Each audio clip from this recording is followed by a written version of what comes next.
Coach Corey Wayne, and this is my video coaching newsletter. And the topic of this newsletter is going to be, when should men say I love you to the women that they're dating?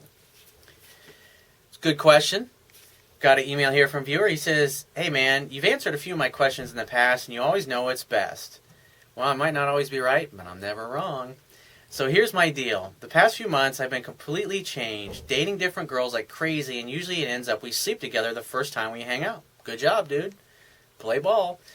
Well, in October, this new girl added me on Facebook and instantly started a conversation. He says, we're both 23. She was cute, but I wasn't all too interested because I've been dating extremely attractive girls lately.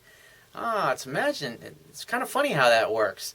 You start dating a lot of women, and then other women start coming after you and pursuing you because they hear about you. They hear what a great catch you are. They hear what a great guy you are through people that you know or mutual friends and acquaintances, and they just seek you out. This is what happens when you practice what I teach. Repetition is the mother of skill. And so you get in the flow of things. You get to feeling good. You're going on dates. Now you're in a non-hungry state. You could take it or leave it kind of attitude is the way you are when you interact with other women that you like. And this is the kind of result that happens. Chicks just kind of seek you out. He says, however, she came to see my band play the next weekend and talked to me there, and we really hit off. So you're on stage. You are a leader because you're in a band, obviously, and if you've got the balls to put yourself out in a public place like that where you could bomb, that's very sexually attractive to women because women are attracted to men who have ambition. That's why women love dudes in rock and roll bands. It's not so much because they're in a rock and roll band, it's because they get the confidence to get up there and do something they really fucking love and play full out and have a crowd of people just react to them in an amazing way. And you can't help, even if you're butt ugly, if you're on stage and you're rocking out with your cock out, so to speak, chicks in the audience are going to come up to you after your show and want to talk to you and hope that you'll create a fun-filled romantic opportunity for sex to happen. Sex and rock and roll, baby. Play on. She ended up coming over the next Friday night and stayed all weekend, but stopped me before it got to sex. We took it slow, we hung out a few more times, and then the bedroom Olympics finally went down. And I'll bet you, when she made you wait, because you've been getting laid all the time with these other girls, no problem, you wanted this girl more. And you gave her higher value because of that. She was a bit of a challenge. In other words, she's saying, I don't just give myself to just anybody. That's what she's communicating through her actions. She made you work for her a little bit. And as guys, we like that kind of thing because it makes us feel like, oh, wow, she's not a big cum dumpster and she's not like sleeping with half the city. It makes you feel like you got a special girl and somebody that's there for you, not somebody that slept with the whole football team. He says, since then, she came and stayed every single weekend from Friday night till Monday morning, and it's been incredible. We both work a lot during the week and have weekends off. We both cook for each other, go out to the park at least once every weekend, and just spend a lot of time together enjoying one another's company. About 2 weeks ago, she finally brought up being exclusive, and I went along with it, and everything has been fantastic since then. Do you see what I mean? I mean, how many times do I have to tell you in my book and all these video newsletters, you don't have to bring up boyfriend, girlfriend, dating relationships, none of that shit. You just need to hang out, have fun, and hook up. And here's yet another woman who is saying, when are we going to be boyfriend and girlfriend? Makes it really fucking hard when a girl is chasing you and trying to get you to become her boyfriend. It's like you never have to worry about getting rejected. Think about that. Think about what that does for your confidence. Think about what that does for your self-esteem. To know you got a fucking hot girl all over your ass pursuing you, and you're basically going, oh, hey, baby, how are you? Oh, I want to see you too. When are you free to get together? Tomorrow night? Great. I'll pick you up at 8 or be here at 8. Whatever it happens to be. I'll see you then. I got to run. Bye.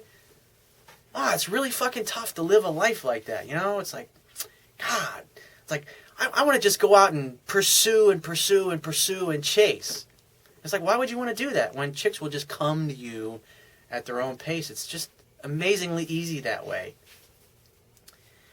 He says, she tells me constantly how crazy she is about me and that she's the luckiest girl in all this. Yep, women are more attracted to men whose feelings are unclear. And she's obviously gushing about you and talking about you to her friends and her girlfriends.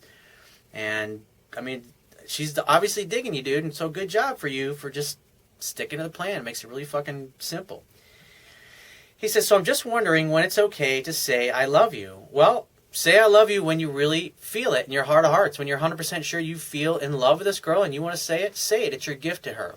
But like I talk about in my book, because women are more attracted to men whose feelings are unclear, it's better if you let her say it more than you say it. I'd say 80% of the time, let her say it. And you say it 20% of the time. And instead of always saying, I love you, you can say, I love you in other ways.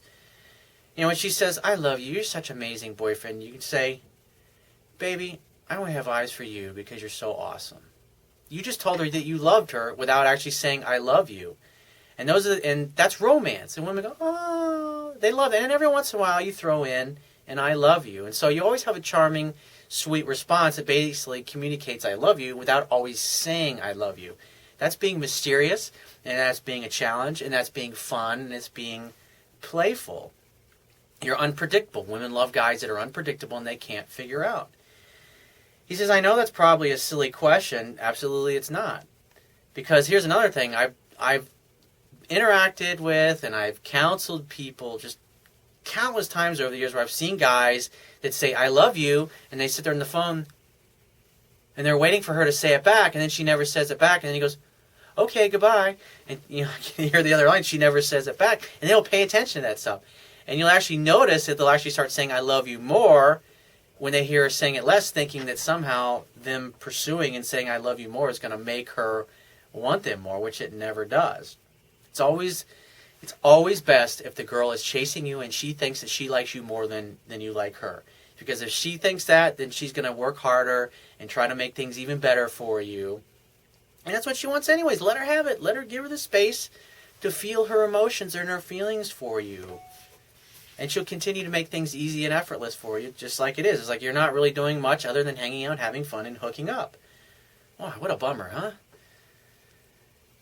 He says, I don't want to turn her off by saying it too soon, but we have spent a ton of time together over the past month, and I stay with her a night, usually during the week, and it has been amazing. And I finally dated a lot of women to know that it's not coming from a place of neediness, but from a place of genuine appreciation for her.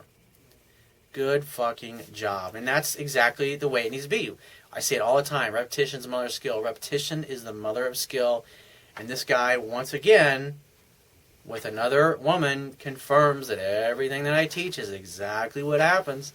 As long as you follow what I teach and apply it, you'll get the same results. So if you have a question you want to ask me, go to my website, click the Contact Me tab, which will be on the left-hand side of your screen, and send me 1 to 2 paragraphs max, and just give me several weeks to get back to you with a response. If you want to talk to me right away, the quickest way to get my help is to book a paid phone coaching session. You can do that by going to my website, click the Products tab, which will be at the top of your screen, and just follow the instructions.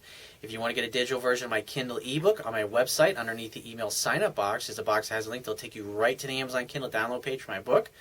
Once you get there, if you don't have a Kindle device, just download one of their free e-reader apps for whatever electronic device you want to read it on. And if you appreciate the value of the information I offer in these video newsletters, the articles on my website, and my ebook, you can show your appreciation right now by going to my website, and on the Wibia toolbar at the bottom of your screen, click the PayPal donate button and donate any amount that you feel is equal to the value of the information. And I will talk to you soon.